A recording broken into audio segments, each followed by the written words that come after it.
ঘটনাটা হয়েছে সেটা খুবই বাজে ঘটনা। সো এরকম ঘটনা যাতে আর না হয় আমরা সেটাই চাই। সো আমরা ওই জন্যই ম্যাচটা শেয়ার করলাম যাতে সবাই দেখতে পারে যে প্লেয়াররাও পাশে আছে। সো এটা তো শুধু ফুটবল না, ফুটবলাররা তো মানুষই হচ্ছেন। সো ওরা গেছে, আমাদের খুব ভালো লেগে, আমাদের ম্যাচের মধ্যে চলছে খুব বেশি ছিল। সো আমরা যেতে পারিনি, তো আমরা চেষ্টা করবো যাতে আমরাও যেতে পারি, মিছিলে গিয়ে যোগ দিতে পারি।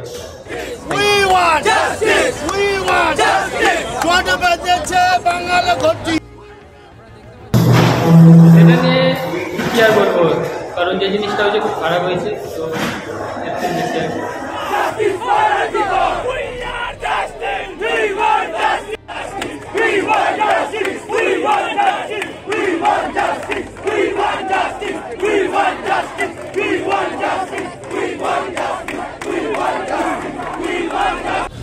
টিমের সাথে সাথে ওনাকে সেটা উচিত নয়, যেটা হচ্ছে সেটাতে একদম উচিত নয়।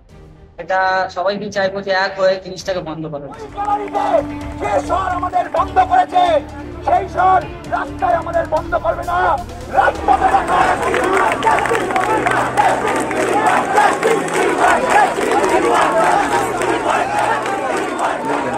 সেটা আমি কি সারা পৃথিবী, সারা ভারতবর্ষ, সারা বাংলা, সারা কলকাতা জুড়ে চারদিকে এটি প্রতিবাদ হচ্ছে। সবাই চাইছে ন্যায় তাড়াতাড়ি হোক, যে দোষী আছে তাকে শাস্তি হোক, শাস্তি এরকম ফাঁসি দেওয়া হোক যে পরে এরকম আরো ঘটনা ঘটে না। আমার একটা মেয়ে আছে, সেই সেম বয়সে 30 বছর বয়স। তো এটা তো আমিও একটা চিন্তায় আছি, আমারও মেয়ে। তো সবার যারা আছে, আমি দেখছি যে এটা শুধু কিছু মানুষ না, সবাই মিলে প্রতিবাদ করছে। ইভেন যে রুলিং পার্টি যে আছে, যে এখানকার যে প্রশাসন যেটা চালাচ্ছে, তারাও কিন্তু দেখছি রাস্তায় প্রতিবাদ করছে। এরা কেউ সাপোর্ট করছে না। এটা খুবই ভালো। আমাদের বাংলায় তো কোনোদিন এরকম হয়নি। এটা খুব দুঃখজনক, মানে যে কাণ্ড হয়েছে, এটাকে টলারেট করা যায় না, ছাড়া যায় না। খুব তাড়াতাড়ি দোষীদেরকে শাস্তি দেবে।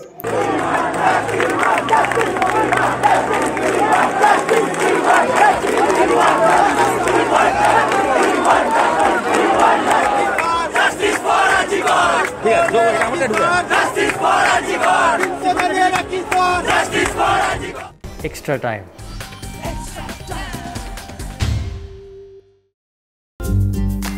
লেটেস্ট নিউজ আর এক্সক্লুসিভ ভিডিওর সঙ্গে আপডেট থাকতে এখনই সাবস্ক্রাইব করুন আমাদের ইউটিউব চ্যানেল।